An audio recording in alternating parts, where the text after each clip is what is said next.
90 দিনের মধ্যে ধর্ষণের মামলার বিচার সম্পন্ন করতে আইন সংশোধন করা হবে বলে জানিয়েছেন আইন, বিচার ও সংসদ বিষয়ক উপদেষ্টা ডক্টর আসিফ নজরুল। ধর্ষণের মামলায় 90 দিনের মধ্যে বিচার করতে হবে। অন্যদিকে স্বরাষ্ট্র উপদেষ্টা বলেছেন, ধর্ষণের বিরুদ্ধে সরকার জিরো টলারেন্স নীতি গ্রহণ করেছে। বাংলাদেশে ধর্ষণের বিরুদ্ধে সরকারের অবস্থান জিরো টলারেন্স।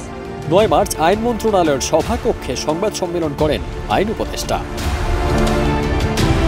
কোনো অপরাধী বিচারের বাইরে থাকবে না আশ্বস্ত করে দেশবাসীকে আইন উপদেষ্টা জানান, নারী ও শিশু নির্যাতন আইনে পরিবর্তন আনার প্রস্তাব করা হয়েছে।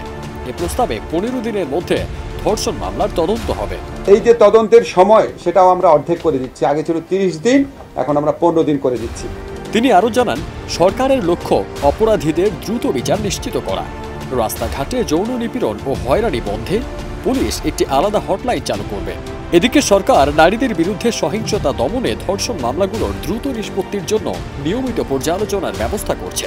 অন্যদিকে সম্প্রতি ঘটে যাওয়া মব জাস্টিস ও মোরাল পুলিশিং এর ঘটনায় দোষীদের গ্রেপ্তার করা হয়েছে। এদিকে স্বরাষ্ট্র উপদেষ্টা বলেন, নারী ও শিশু নির্যাতনকারীদের দ্রুত বিচার নিশ্চিত করা হবে। ধর্ষণ সহ নারী ও শিশু নির্যাতনের বিরুদ্ধে আমাদের অবস্থান অত্যন্ত স্পষ্ট। তথ্য উপদেষ্টা মাহফুজ আলম জানান, ধর্ষণ রোধে সচেতনতামূলক ভিডিও তৈরির পাশাপাশি মব জাস্টিস ও জঙ্গি ইস্যু মনিটর করার পরিকল্পনা রয়েছে। মিডিয়ার মাধ্যমে সঠিক তথ্য জনগণের কাছে পৌঁছানোর উদ্যোগ নেওয়া হবে বলেও জানান তিনি। ফারদিন সানি, দেশ রূপান্তর।